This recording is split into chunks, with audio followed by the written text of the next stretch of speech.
गाणं म्हणलं कॉपीराईट लागेल मला. कर बाई सीता लक्ष्मणचा शृंगार करते. नंतर काढू. तर नमस्कार.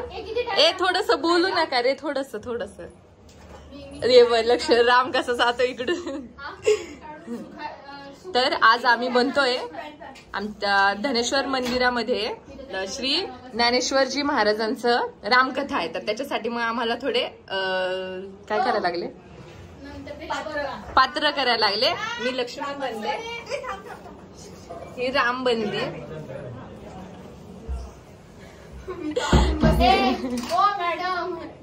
तर आम्ही राम लक्ष्मण बनले. महाराज आमचं थोडस गेटअप करून गेलेत बाहेर. आम्हाला 1 तासभर अजून वेट करायचा. आमचा राम आहे. अच्छा ती कपडे बदलती, तिकडे बघू नका. तर बघूया कसा लुक होतोय, काय करतोय आम्ही. आम्हाला काही डायलॉग वगैरे असं काही नाहीये. बडबड किती असं असतं का. आणि हा कलियुग बघा, राम सीतेला साडी नेसवतोय आणि सीता मी छोटी आहे करून साडीच नेसत नाहीये.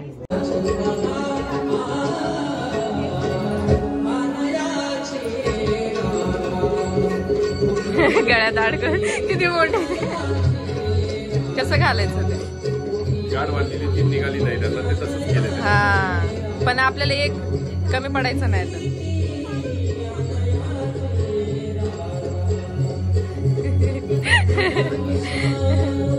तर खाने का दिमाग की बत्ती जलाने का हे जुगाडू.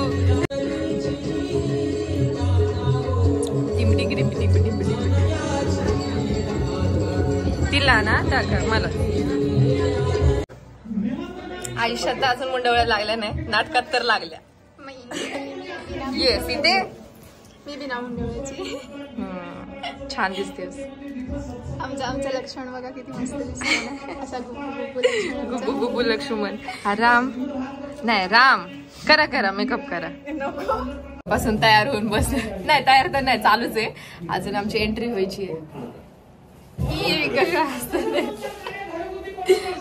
काय निसई उर्मिला तयार होतीये. व्हिडिओ करते सांग की मग. मला वाटलं नुसतं फोटोच काढते. दिसत नाही तर सीते आमची सीता किती सुंदर दिसतीये. इकडे येऊ जण ते जरा.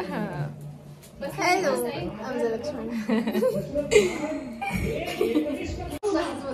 आता बाहेर जायची इतकी भीती वाटायला लागली. असं वाटायला लागलं कॅन्सल होऊन जाऊ, पण तसं होऊ देणार नाहीत. रामकथा चालू आहे आणि आता आम्हाला ही भूमिका निभावावीच लागणार आहे.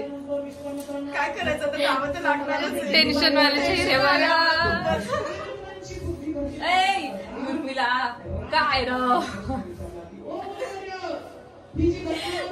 म्हणून वनवासात तिला सोडून गेलो. तर आतापर्यंत आपण आमची मस्ती पाहिली. कथेनुसार या नाटकात प्रभू रामांचा लग्न सोहळा दाखवला आहे. पण आज रामनवमी आहे, आपण त्याबद्दल जाणून घेऊ. चैत्र शुद्ध नवमीलाच रामनवमी असे म्हणतात. या दिवशी अयोध्यामध्ये श्रीरामचंद्रांचा दुपारी 12 वाजता जन्म झाला. श्रीरामांची खाती आदर्श राज्याला रामराज्य असे म्हटले जाते. आजही भारतीय मनावर रामायणाची मोहिनी कायम आहे.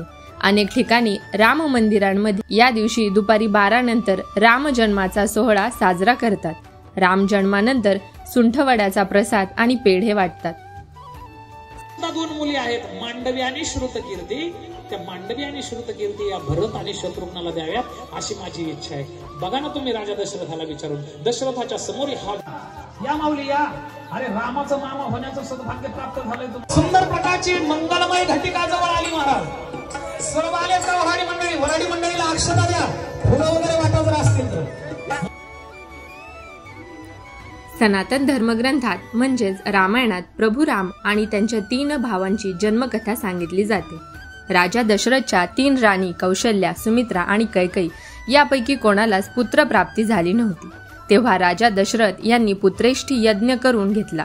यज्ञातून निघालेल्या खिरीचा प्रसाद 3ही राणींनी वाटून खाल्ला. काही काळानंतर राजा दशरथाच्या घरात सुखद बातमी ऐकायला आली. म्हणजेच 3ही पण राणींनी गर्भधारण केला. त्यानंतर चैत्र शुक्ल पक्ष नवमीच्या दिवशी कौशल्याने रामाला जन्म दिला. कैकेयीने भरत आणि सुमित्राने लक्ष्मण व शत्रुघ्नला जन्म दिला. राजा दशरथाला आता उत्तराधिकारी मिळाले होते. तेव्हापासून ही तिथी आपण रामनवमी म्हणून साजरी करतो.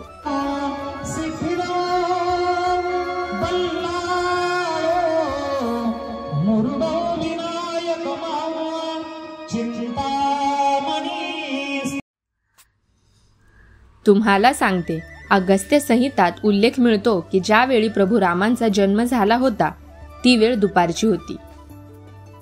त्यावेळी पुनर्वसू नक्षत्र, कर्क लग्न आणि मेष राशी होती. शास्त्रानुसार सांगितलं आहे की त्यावेळी सूर्य आणि 5 ग्रहांची शुभदृष्टी होती आणि याच खास तिथीला रामाचा जन्म झाला. गोस्वामी तुलसीदास यांनी त्यांच्या रामचरित्रमानस या महान काव्यात याच शुभ दिवसापासून सुरुवात केली. यामुळे अयोध्यावासींसाठी आणि रामभक्तांसाठी हा खास दिवस असतो. हा पर्व सर्वजण हर्ष उल्हासने साजरा करतात. माझ्याकडून सर्वांना रामनवमीच्या हार्दिक शुभेच्छा. जय श्रीराम.